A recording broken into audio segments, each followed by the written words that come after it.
What is up, guys? It is RSC6414 here, back with another video.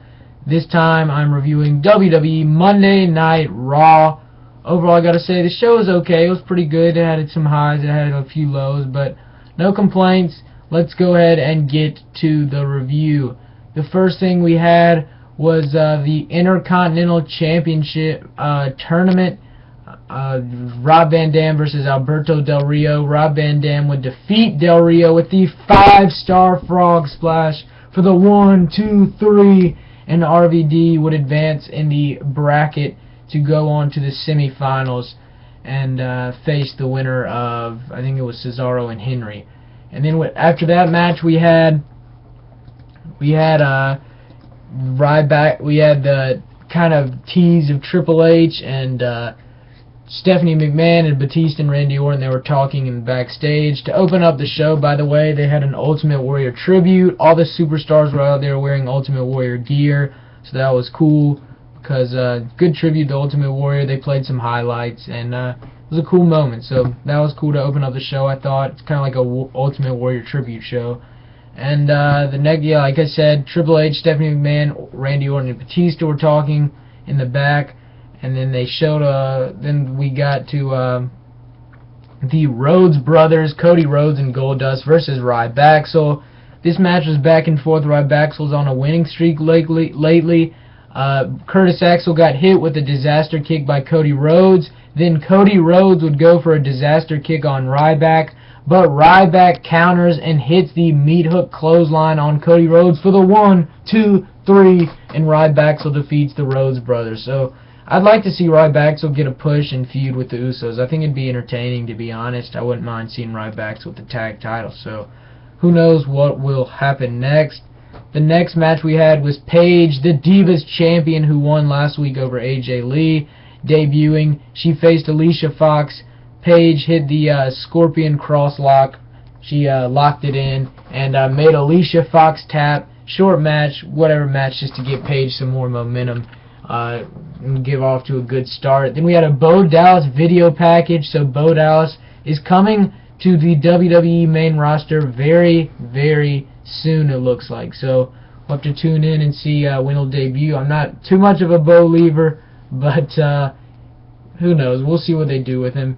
The next thing we had was the Usos versus Randy Orton and Batista. It was non-title tag action. This match was back and forth, and then the Shield come in the ring. They start beating up Randy Orton and Batista, and the bell rings. So I'm guessing it was a no contest here. They never really said. And the Shield basically beat up Orton and Batista. They would roll out of the ring and retreat. So the Usos and the Shield end up on top at the end of the day. Then we had basically, Paul Heyman came out, introduced his new client, Cesaro. We found out last week on Raw, Cesaro was a Paul Heyman guy. I marked out. Awesome moment. We found out that Paul Heyman calls his client the King of Swing, which was interesting. I like that name. And then we'd go to the Intercontinental Tournament, Cesaro versus Mark Henry.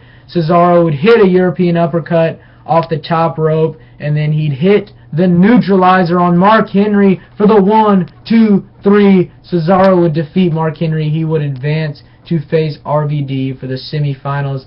Only the quarterfinal matches happened for the Intercontinental Tournament. It was no semifinals or finals or any typical winner of the tournament crowned yet. So I guess we'll find out on SmackDown or Raw or main event next week. The next thing we had was Alexander Rusev versus Xavier Woods. Rusev debuted last week on the main roster. He defeated Zack Ryder.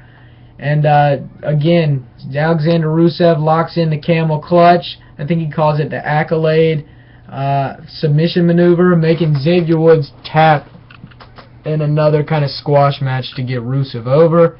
Then we had Sheamus versus Jack Swagger, another quarterfinal match for the Intercontinental Tournament to crown the #1 contender for the championship. This match here was back and forth. I thought Swagger was going to win here. I thought it'd be Swagger and Cesaro in the final. So did a lot of people. But basically, Sheamus, he hit a bro kick on Swagger for the 1, 2, 3, and Sheamus defeats Jack Swagger. I was surprised. I did not like this at all. Sheamus is a lackluster face that no one really cares about at this point. I think it would have been cool to have Swagger and Cesaro in the final, but WWE didn't do that, so whatever. You can't really complain about it too much. The next thing we had was another Adam Rose vignette in his little bust. That was kind of cool. I'm ready to see Adam Rose debut on the main roster. I remember him as Leo Kruger in NXT. Then they repackaged him as Adam Rose, and now he's going to the main roster within like 3 weeks of being repackaged. So they must really like the gimmick, and it should be interesting. The next thing we had was Damian Sandow. He came out. He cut a promo. Basically, he said he demands respect. He used to be a Money in the Bank holder until he got cashed in and lost to Cena.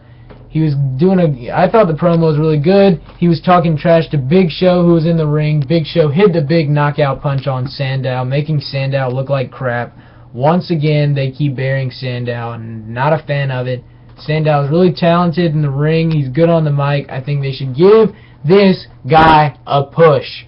But looks like they're not giving him one anytime soon. The next thing we had was the Wyatts. They came out, kind of talked in the ring. Bray Wyatt, Eric Rowan, Luke Harper. Bray Wyatt was doing all the talking as usual. He basically cut a promo like he always does, and a good one at that. He starts then John Cena comes out. They start exchanging words. Cena makes some of his cheesy joke insults on Bray Wyatt, and it was just kind of whatever. Cena says when he gets serious, Bray Wyatt gets beat, and Cena says, Bray Wyatt, I want to see you without the family, so I challenge you to a steel cage match at Extreme Rules.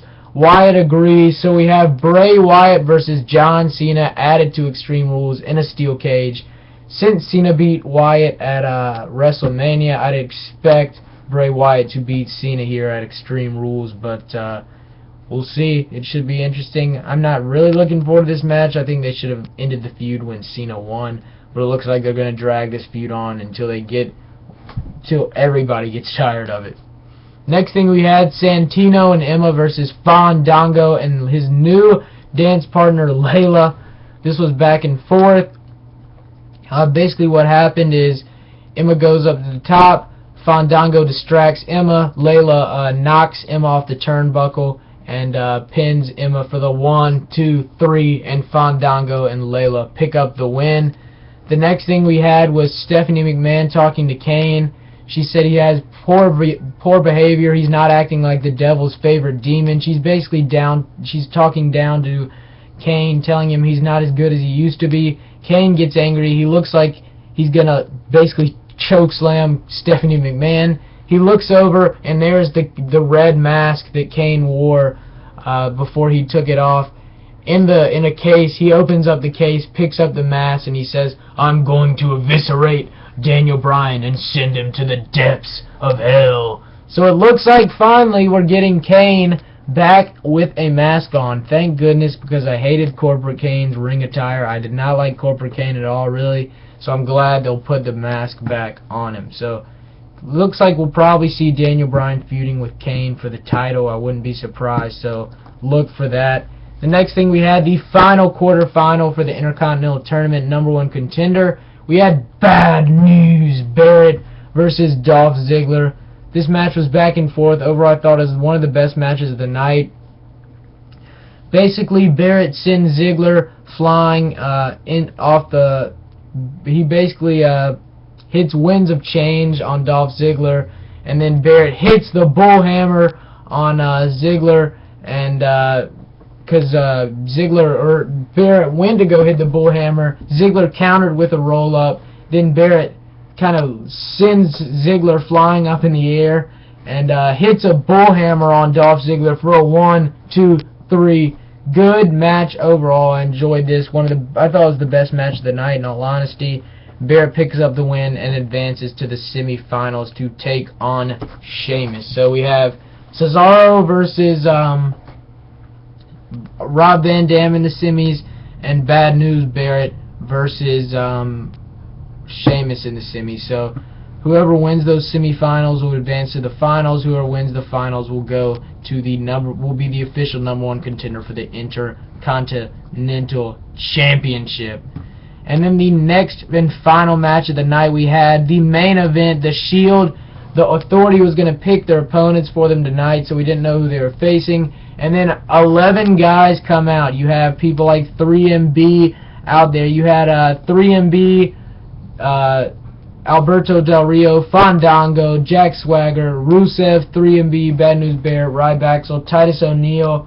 Basically all the guys that competed that were heels early on in the night and on Superstars were facing the Shield here. The 3MB gets main event, that's a plus. Ryback gets that's a plus that they're in the main event, and Titus O'Neil another plus. So this was back and forth.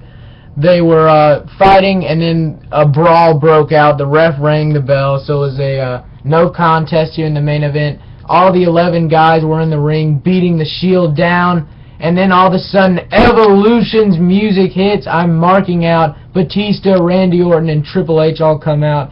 They come down to the ring. I'm marking out seeing Evolution back together once again. We all wanted it to happen, and they're back. Triple H would pedigree Roman Reigns. Batista would basically Batista bomb Seth Rollins and Dean Ambrose, and Orton would do his thing too with RKO. And Evolution would hold their hands up like this, all as one, at the end of the show, and we'd end Raw with Evolution back together on top here. Overall, good Raw, I thought. The overall grade I'd give Raw is a 6.25 out of 10, 6.25 out of 10. Hope you enjoyed this video. Check out my other videos and subscribe. Thanks, guys.